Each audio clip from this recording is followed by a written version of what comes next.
Hey, beautiful people of the internet, how are you guys doing today? Hopefully great, and welcome back to some more Warframe. As the video does suggest, we are going to be talking about Prime Resurgence, specifically what are the top 5 must-have Warframes of the Prime Resurgence event. Now, quick disclaimer, I do want to tell you guys that even though we are going to be talking about 5 frames in the reward pool, I do suggest that you guys do go after all 6 of them, mainly because of the fact that this year's lab for the Prime Resurgence is really powerful, and these frames will make your everyday Warframe life a lot easier. But before we continue with the video any further, ladies and gentlemen, if you guys would like to support me or the channel any further, remember to leave a like, as this does help me out substantially. Spartan click the subscribe button for more Warframe videos and streams. And also, ladies and gentlemen, we do have a Discord server, so if you guys would like to go and play with me outside of Warframe or outside of YouTube or during any one of my live streams, go and join the server. Without further ado, let's get this video on the road, shall we? So, taking up our number 5 spot is we do have Vault, aka the lightning god of Warframe. Now listen, if you guys are playing Warframe and you don't have Vault, what are you doing with your lives? As Vault is basically a game changer for a lot of tenor, especially the ones who are starting Warframe for the first time. And why I recommend you guys go and get yourself Vault, mainly because of the fact that Vault offers you a variety of things. Specifically, he is an Eidolon slaying king. He is the only frame in the entire game that can go and influence the damage output of the operator amps. And when it comes to taking out the Eidolon, you need to then go and take out their shields. And the amps are the only things that can go and do that.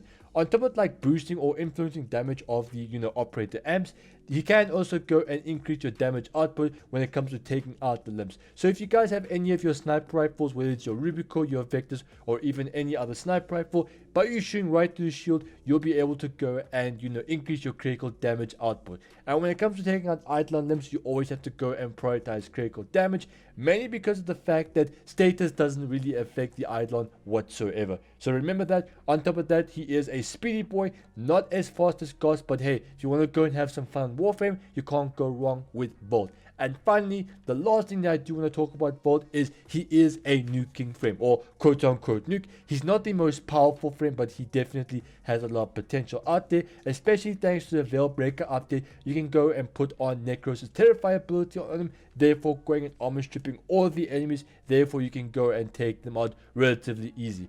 Armor stripping definitely will make your life so much easier, especially if you guys are playing as Vault. But when it comes to Vault in general, there are better frames out there for nuking potential.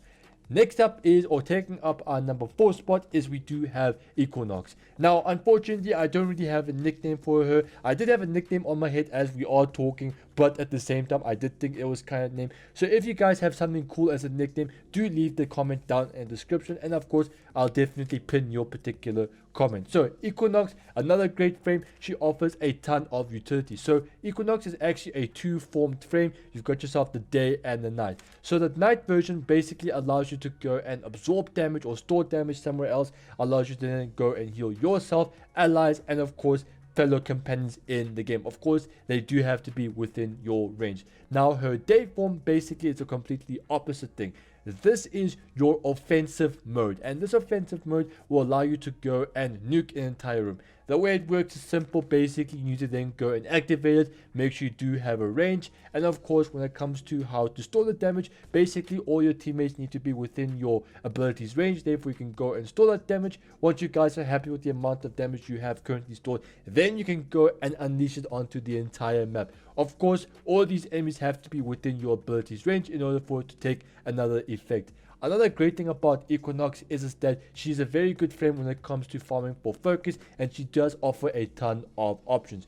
You can either go and nuke an entire room or go and put the enemies to sleep, therefore allowing you to go and take full advantage of the 500% multiplier, or what you call the 500% XP or 500% affinity multiplier when it comes to farming for pockets. If you guys would like to know exactly what I'm referring to, I'll be leaving a link down in the description to a video of mine, and of course it will be suggested to you guys at the top right. It's basically how to go and farm for focus. Of course, I'll definitely show you guys exactly how it works.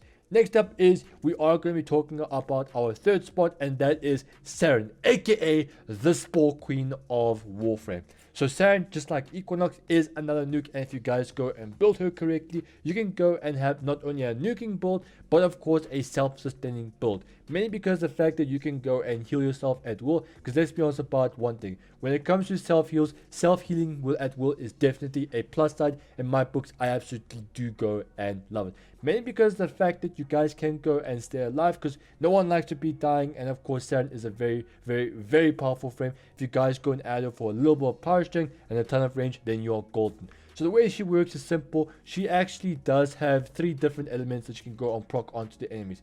She can go and enhance her, melee weapon with, toxin, therefore allowing you to go and utilize, condition overload build even further. Go and hit the enemies with tons of corrosive, therefore spread corrosive damage on the entire map. And if you guys are up against armor, then corrosive will definitely be your friend here. And of course, she does have viral. If you guys have been living on the rock, basically viral is the best secondary element in the game, mainly because of the fact that it multiplies any form of damage that you are currently using the enemies. So basically, you want to hit the enemies with viral first, therefore allowing you to go and have a ton of critical multiply or damage multiply, then go and attack them. Combine both corrosive, viral, and of course toxin, you'll be able to take full advantage of your condition overload based build. Of course, you are going to be using this for your melee. As you guys can tell, her corrosive can infinitely scale, or from what I do believe it can. Apparently there was a cap over of like 10,000, 20,000, but I do believe that is a bit of cap. So you guys are going to have to go and prove me wrong on this. But overall, Sarin is an amazing frame, and I do suggest you go and pick her up. Taking up our number 2 spot is we do have Mesa, aka the gunslinger of Warframe. And let's say when it comes to going and playing everyday Warframe, Mesa will make your life so much easier, mainly because of the fact that if you guys are feeling a bit lazy, you are going to be getting yourself those lazy days in Warframe where you want to go and play Warframe, farm a specific item or resource or get some nodes done, and you don't feel like killing the enemies. Well, Mesa is your best friend for this. So she does have this ability where it's called Peacekeeper, and Peacekeeper is going to allow you to go and basically aimbot kill the enemies. All you really need to do is to go and look in a general direction, and Mesa will take care of the rest. Overall, a very solid Warframe, and I do suggest you guys go and pick her up. But she does not have any scaling potential, as her regulators do have a lot of drop off. But if you guys want my honest opinion, it still does relatively good against level 100 enemies. Of course, you are going to be needing a little bit of a damage buff when it comes to making her a lot more potent. But overall, Mesa is an amazing frame, and I suggest you guys go and take it. And finally, taking up our number 1 spot, and I could definitely say that Wukong has confidently become my main Warframe, and that actually has a lot of saying.